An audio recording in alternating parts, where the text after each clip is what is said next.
Il est 8h36, Laurent Wauquiez, notre invité ce matin. Bonjour. Bonjour, monsieur Laurent Bourdin. Wauquiez. Hier, moment important aux Nations Unies, Donald Trump à la tribune, ensuite Emmanuel Macron à la tribune, deux discours totalement différents. Trump menace de détruire la Corée du Nord, veut défaire le traité sur le nucléaire iranien, veut se retirer de l'accord de Paris sur le climat. Macron répète qu'il faut discuter avec la Corée du Nord, l'Iran, qu'il faut respecter l'accord sur le climat. De quel discours êtes-vous le plus proche ? Pourquoi il faut choisir uniquement entre deux? Non, mais... Je vais vous dire ce que je pense. Il ne s'agit pas de choisir, c'est de savoir quel est le discours qui vous convient le mieux. Je pense qu'il faut aller jusqu'au bout des discussions entre pays en évitant des solutions armées. Et que jusqu'au bout, il faut faire le choix du multilatéralisme. Donc vous êtes Jusqu'au plutôt moment- Macron, quoi. Jusqu'au moment où ça n'est plus possible. Parce que la limite pour moi, c'est le moment où on laisse faire n'importe quoi. Et je pense qu'il faut quand même bien qu'on comprenne ce qui se passe en Corée du Nord. On a là-bas un fou qui potentiellement peut avoir l'arme nucléaire, qui peut envoyer cette arme nucléaire sur le Japon. Historiquement, c'est pas rien de dire ça. Ou même sur la côte ouest des États-Unis. Est-ce qu'on considère, sur la côte californienne des États-Unis, est-ce qu'on considère que ça, on va juste le résoudre avec des aimables discussions entre gentlemen à New York, ou est-ce qu'à un moment, il faudra qu'il y ait un bras de fer? Je ne souhaite pas qu'il y ait un bras de fer. Mais je veux que ce soit clair quand même. D'abord, Que la planète ne peut pas prendre le risque d'avoir quelqu'un comme ça, dictateur de Corée du Nord, qui a l'arme nucléaire. Ça, c'est juste pas possible. Tous ceux qui connaissent la Corée du Nord n'emploient pas ce terme. Je vous le dis tout de suite, Laurent Wauquiez. Mais bon, J'ai pas totalement l'impression... Dictateur, c'est autre chose. Des dictateurs dans le monde, il y en a beaucoup, vous Monsieur en Bourdin, convenez. vous conviendrez avec moi que quelqu'un comme lui, qui ait l'arme nucléaire, ça n'est rassurant pour aucune des personnes qui nous écoutent. Bien. Aucune. L'arme nucléaire n'est rassurante nulle part. C'est bien pour ça. On est bien d'accord, Laurent C'est Wauquiez. bien pour ça. Oui. Qu'on ne peut pas traiter à la légère en disant juste on va discuter. Il y a un moment où il faut qu'on puisse dire stop. Donc vous êtes d'accord avec Donald Trump? Voyez, vous me dites choisissez entre Macron et Trump. Non, mais d'un côté, vous me parlez de Monsieur Bourdin, je vous dis très clairement, on fait le multilatéralisme le plus longtemps possible. Bon. On discute à New York le plus longtemps possible. Et si à un moment ça ne marche plus, eh ben il faut passer par Est-ce deux que points. Donald Trump vous fait peur? Oui, parce qu'il y a des moments où je trouve qu'il est excessif. Oui, parce que je considère que ses positions sur le climat ne sont pas normales. J'allais vous poser la question. Parce que je considère que c'est irresponsable aujourd'hui, avec la dérégulation climatique qu'on voit. Moi, dans ma région, j'ai le Mont Blanc. Il suffit d'aller là pour voir ce qu'est le réchauffement climatique et comprendre qu'on ne peut pas continuer comme ça. Mais à l'inverse, il y a des moments dans le discours de Macron qui m'ont choqué, sur lesquels je ne suis pas d'accord. Quand, par exemple, dans son discours, il fait l'apologie de l'immigration et qu'il explique que les migrants sont quelque chose d'extraordinaire et qu'il faut absolument qu'on ouvre tous... Ce qu'il a dit vraiment, qu'ils sont extraordinaires En tout cas, ce qu'il dit, c'est que ça doit être un message d'espoir et qu'on doit tous ouvrir nos frontières. Je pense qu'il fait une erreur. Parce qu'aujourd'hui, ce défi des grands mouvements de migration épuise les pays de départ et pose des problèmes colossaux d'intégration dans les pays qui arrivent. C'est un sujet qui fait aussi partie des grands sujets internationaux et sur lequel, à l'inverse, j'ai trouvé qu'Emmanuel Macron faisait preuve d'angélisme. Combien de temps avez-vous travaillé au Conseil d'État? Vous me permettez, monsieur Bourdin? Oui, allez-y. Si je suis venu ici aujourd'hui à votre micro, alors que vous n'avez pas la réputation d'être l'intervieweur le plus facile, c'est précisément pour répondre à toutes les questions et le faire avec une totale transparence. J'ai été mis en cause par un certain nombre de rumeurs sur un régime dont je bénéficierais. Je veux donc rétablir un certain nombre de vérités. D'abord, j'ai entendu des chiffres farfelus. Par exemple, j'aurais travaillé 2 mois comme juge administratif. J'ai travaillé 3 ans. Maître des requêtes. J'ai travaillé 3 ans comme auditeur, puis comme maître des requêtes. 2 en tant mois, que juge maître des administratif. requêtes. Et 3 ans au total dans mon job. Voilà. Deuxièmement, je n'ai touché évidemment aucun salaire du Conseil d'État depuis que je l'ai quitté. Troisièmement, tous mes droits à retraite ont été acquis par des cotisations que j'ai payées. Quatrièmement, monsieur Bourdin, je n'ai cherché à rien cacher, puisque ma situation a même été publiée au journal officiel. Et enfin, et je veux être très clair sur ce point, la situation qui est la mienne est la simple application de la loi. Vous m'entendez, monsieur Bourdin? La simple application de la loi, et c'est la situation en France de très nombreux élus locaux.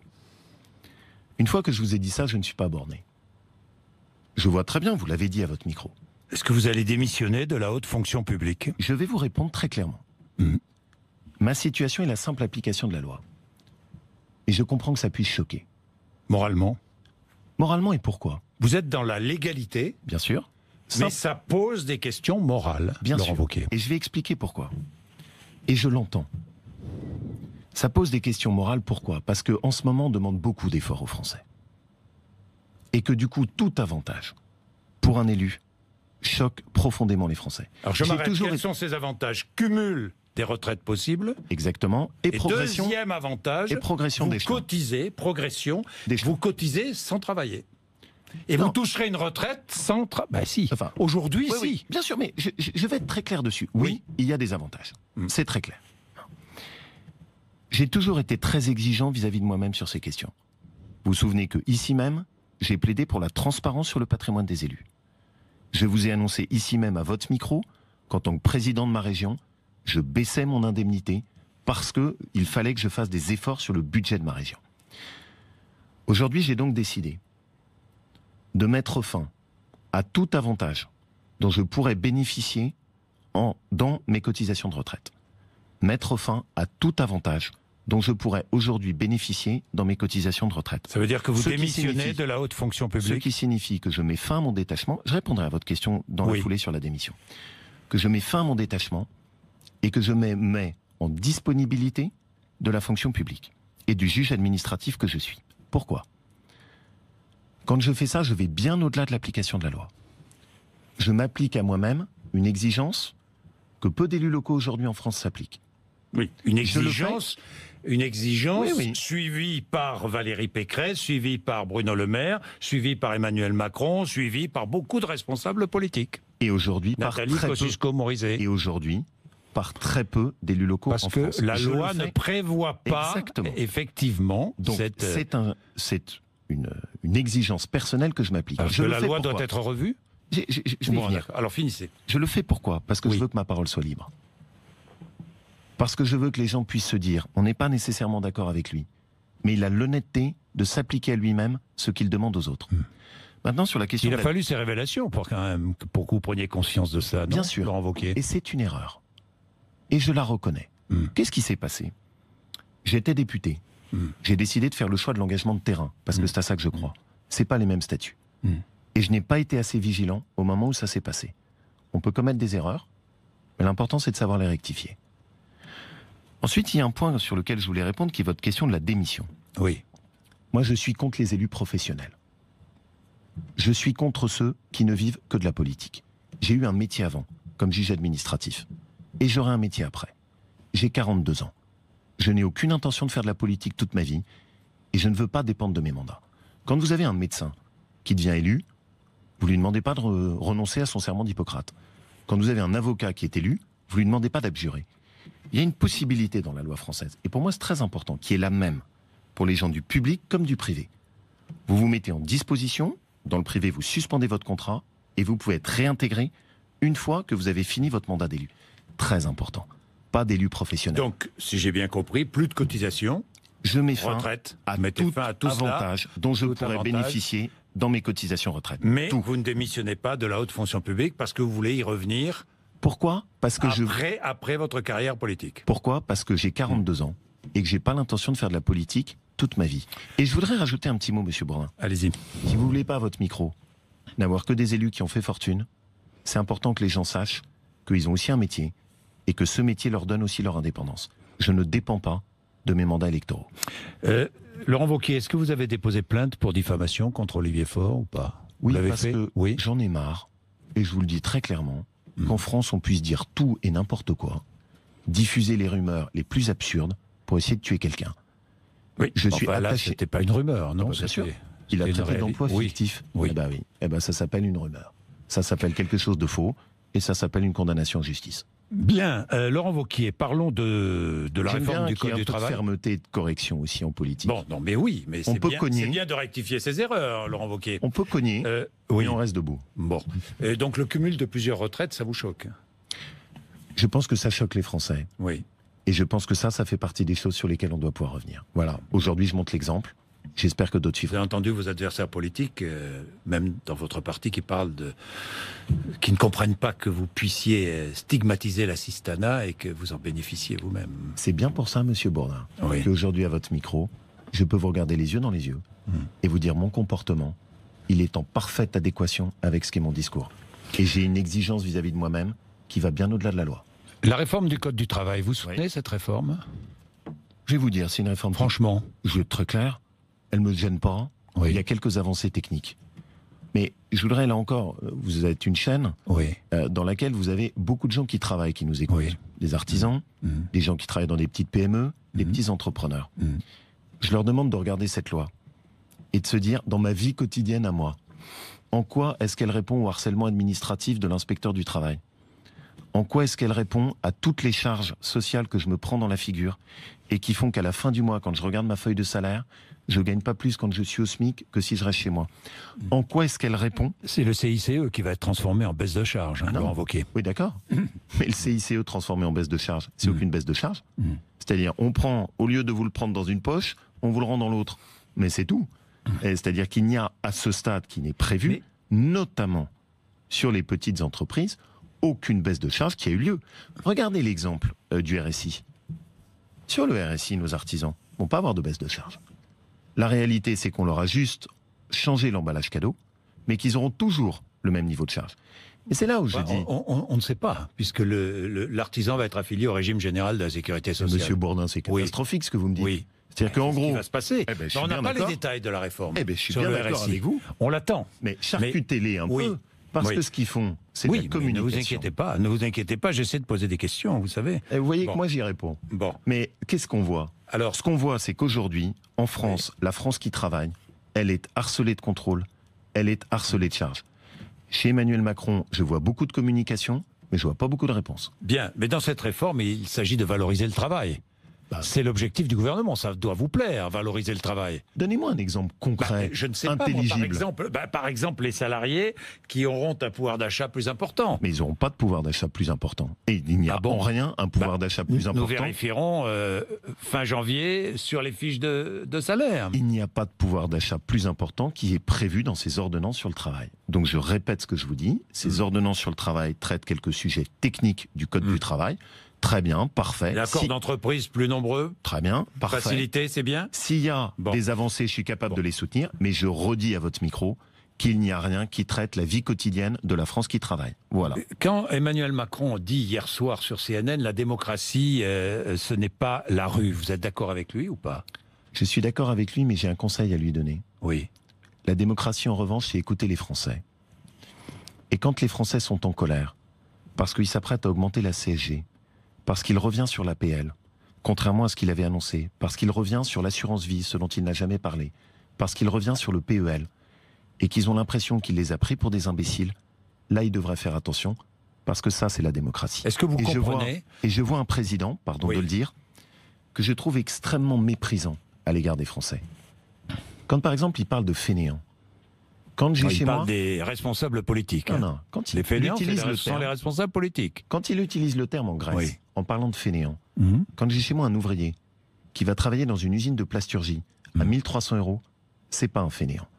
Quand M. Macron explique que chez les retraités, il n'y a que des riches, il ne connaît pas la réalité des Français. Moi, j'ai chez moi des gens qui sont à 800 € et qui s'interrogent sur comment ils vont payer la maison de retraite à 2000 €.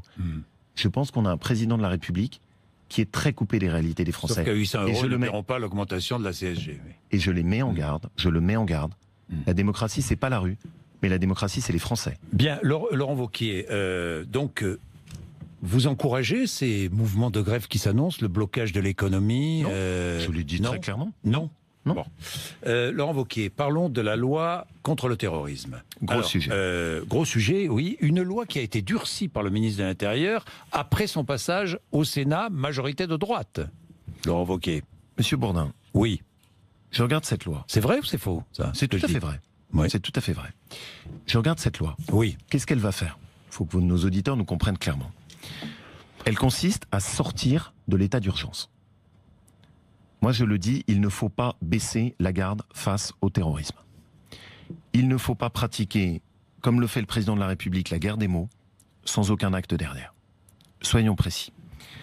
Cette loi, et ça c'est le ministre de l'Intérieur, on n'est pas dans le débat qu'il y a pu y avoir au Sénat, le ministre de l'Intérieur prévoit quoi? Il ne pourra plus y avoir de fouilles de coffres de voitures sans l'autorisation du chauffeur. Non mais de qui on se moque? Il ne pourra plus y avoir de perquisitions administratives.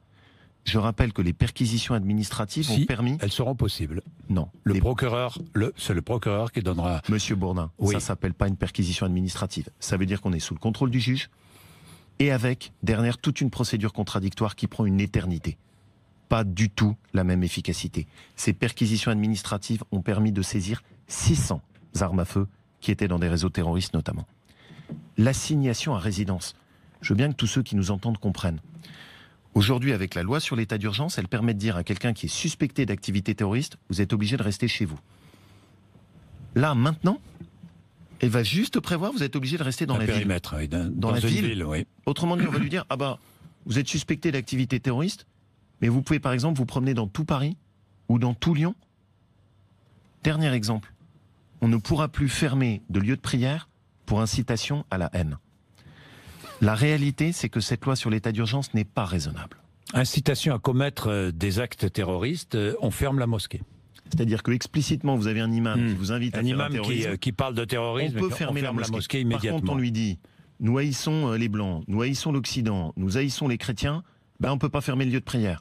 Ben, je suis désolé, j'ai pas la même vision de la République. J'ai pas la même vision de la République. Et donc le fait de sortir de cette loi sur l'état d'urgence est une profonde erreur.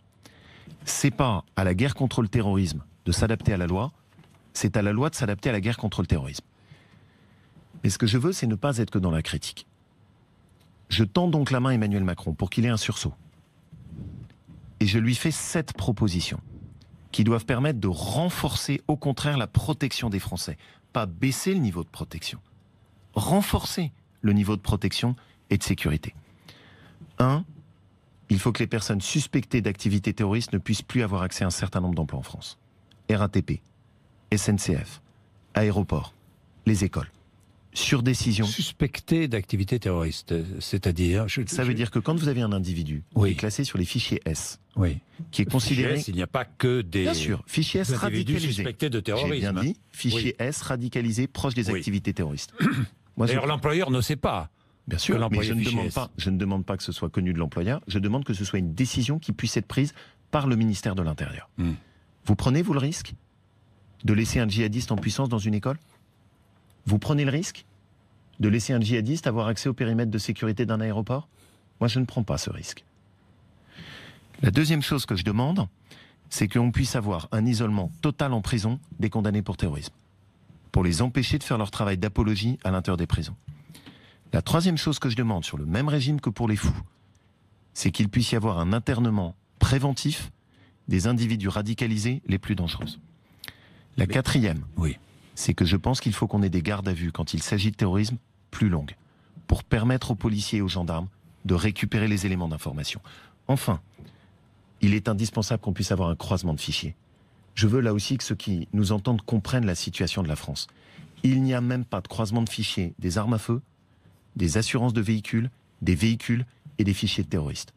Comment voulez-vous que les services de renseignement fassent leur travail? Et enfin, on a 2 propositions. 1, sur la constitution d'une garde nationale. Et 2, sur un délit... sous forme d'amendement, j'imagine. Non, sur une contre-proposition de loi destinée à garder l'état d'urgence et à le renforcer. Je pense qu'on est sur un débat qui est très important. C'est trop grave. On est face au terrorisme, on ne baisse pas la garde. J'ai une dernière question qui est sociétale, sur la loi sur le mariage pour tous. Vous avez dit, je ne reviendrai pas sur la loi. Non, c'est pas ce que j'ai dit. Ah bon? Alors précisez, parce qu'on n'a pas très bien compris. Imaginons, vous arrivez au pouvoir. Le sujet pour moi, c'est pas le mariage. Le sujet pour moi, vous ne revenez pas sur le mariage. Le sujet pour moi, c'est l'enfant, sa protection. Vous ne revenez pas sur le mariage. Non. Parce que je pense qu'il faut qu'on soit lucide. Dans votre commune du Puy, vous-même, vous pourriez marier des couples homosexuels. Vous l'avez fait? Vous savez que je ne suis plus maire. Oui, je sais, mais vous avez le droit de marier. Je n'ai pas le droit de marier. Vous êtes adjoint, non? Non, je ne suis pas adjoint. Je suis uniquement président de région, monsieur Bourdin. Un seul mandat. La clarté de l'engagement, la clarté du mandat. Si vous étiez maire, vous marierez? Je ne le suis pas, monsieur Bourdin. Non, mais je vous pose la question. Mes convictions personnelles, elles n'ont pas changé. Je pense que quand on a fait... Mais attendez, ne me posez pas... C'est comme si je vous disais, si vous étiez gendarme, qu'est-ce que vous feriez? Je ne suis pas maire. Donc on ne va pas faire de la politique fiction. C'est pas de la politique fiction, vous l'avez été maire. J'ai été maire, je ne le suis plus. Bon. Par contre, je l'ai toujours dit, je pense que d'avoir fait le mariage homosexuel ou pour des couples de même sexe, plutôt que l'union civile, c'était une erreur.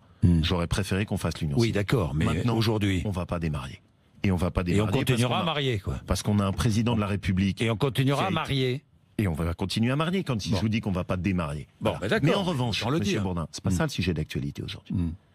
Le sujet d'actualité aujourd'hui, c'est ce qu'ils sont en train de faire en ouvrant la PMA et la GPA. Non. Et la GPA n'est pas ouverte. Monsieur Bourdin. Ni la PMA d'ailleurs. Monsieur Bourdin, il y a 2 ans, on nous a dit, promis, on n'ouvrira pas la PMA.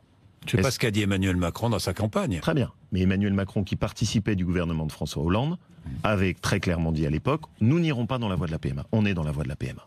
Dans la foulée, il est évident qu'on aura la GPA. Pourquoi personne ne comprend. Et on va essayer d'expliquer si on a 2 secondes. La PMA est déjà légale en France. Attendez. Il faut qu'on soit bien clair. La PMA est légale pour des couples hétérosexuels et de femmes qui ont un problème de stérilité. Oui. Et elle est parfaitement normale. Là, ce qu'on s'apprête à faire, c'est ouvrir la PMA pour des couples de femmes. Dans la foulée, qu'est-ce qu'on va avoir? Homosexuels ou célibataires, même pas des couples de femmes. Des femmes célibataires. Des femmes célibataires. Qu'est-ce qu'on va avoir dans la foulée? Des couples d'hommes vont dire, mais au nom de l'égalité, on demande évidemment la gestation pour autrui. Pourquoi est-ce qu'on donnerait à des couples de femmes ce qu'on ne donnerait pas à des couples d'hommes? La gestation pour autrui, il faut que tout le monde comprenne bien ce dont il s'agit. Il s'agit de payer une femme, lui payer son ventre pour qu'elle enfante un enfant, qu'on lui arrache à la naissance, et qu'elle n'ait plus aucun contact avec cet enfant. Si c'est ça la modernité, ne comptez pas sur moi. Donc je le redis très simplement, je prends acte du fait qu'il y a un président de la République qui a été élu sur ces bases-là. Il a été élu et on a encore 5 ans, donc on ne démarrera pas avec un intervalle de temps de 10 ans, ce qui a été fait par la loi Taubira. Mais je n'accepte pas qu'on rentre dans cette voie qui est une remise en cause profonde de ce qui est en tout cas ma conception de l'éthique. Et je pense que beaucoup de ceux qui nous écoutent peuvent se dire, est-ce que vraiment on a envie de rentrer à terme dans cette marchandisation du corps de la femme? Est-ce que c'est ça la protection des enfants? Je ne le crois pas. Bien, merci Laurent Wauquiez. Il est 8h58, RMC BFM TV.